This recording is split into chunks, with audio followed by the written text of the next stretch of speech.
Ang US SEC or Securities and Exchange Commission ay patuloy na humahabol sa kaso laban kay Ripple Labs. Kamakailan ay nakapag-file na po ang SEC ng Civil Appeal Pre-Argument Statement or ito po yung tinatawag na Form C para ipagpatuloy ang kanilang appeal sa naging desisyon ng korte. At ayan po ang siyang ating pag-uusapan sa video na ito. Pero bago po tayo magpatuloy, ay nais ko lamang po munang bigyang dinaw ang aking disclaimer kung saan ang nilalaman po ng video na ito ay hindi po ito isang financial advice. For education and information purposes lamang po ang layunin nito. Ayan, sa mga hindi po nakakaalam ay ano nga ba ang Ripple lawsuit? Ang Ripple Labs ay isang kumpanya na gumagamit po ng blockchain technology para sa mabilis at murang cross-border transactions gamit ang cryptocurrency na XRP. Sa kabila ng mga pakinabang ng technology na ito ay nagdesisyon ang SEC na ilapit sa korte ang Ripple sa dahilang ang XRP umano ay isang uri ng security at dapat pong sumunod sa securities regulations. Ngayon ay ano ang naging desisyon ng korte? Noong August ay nagdesisyon po si Judge Torres na magbayad ang Ripple ng $125 million na multa. Maraming tao ang nag-akala na ito na ang huling kabanata sa kasong ito. Ngunit nag-file ang SEC ng Notice of Appeal upang labanan ang desisyon at hindi malinaw kung anong aspeto ng ruling ang kanilang tututulan. Ngayon ay ano ang Civil Appeal Pre-Argument Statement o ang Form C. Ang Form C ay isang dokumentong ginagamit ng SEC para formal na simulan ang kanilang apila.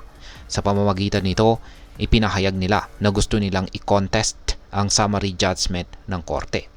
Nakapaloob dito ang mga detalye ng kanilang mga argumento at dahilan kung bakit nila gustong baliktarin ang desisyon.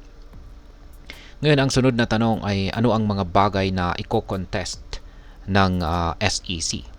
Ayon po sa dokumento ay tututulan ng SEC ang programmatic sales ng XRP sa secondary exchanges.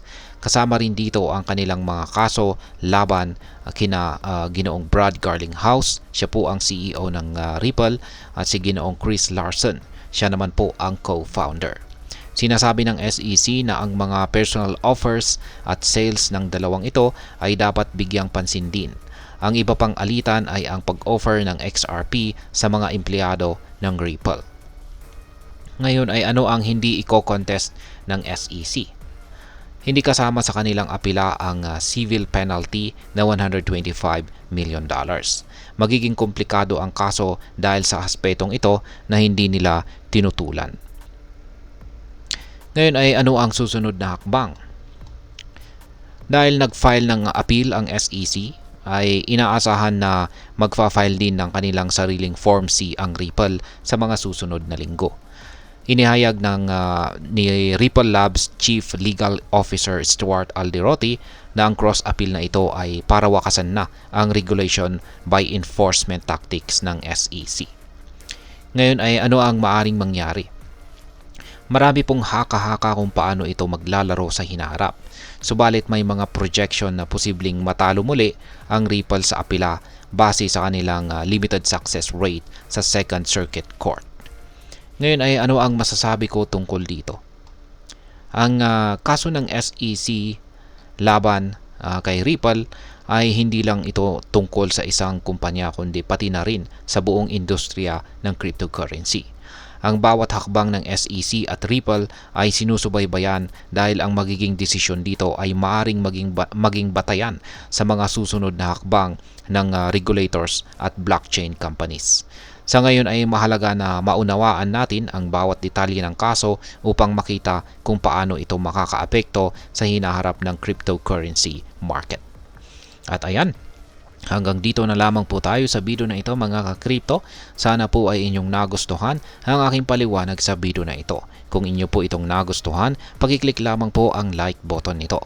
Para naman po sa mga bago lamang dito, kayo po ay aking inaanyayahan para mag-subscribe. Pakiclick na rin po ang bell icon nito dahil ito po ang siya magsisilbing notification nito sa mga bago kong videos na akin pong ina-upload sa aking YouTube channel na ito. Marami pong salamat sa panonood, ingat po tayo lagi at God bless po sa ating lahat.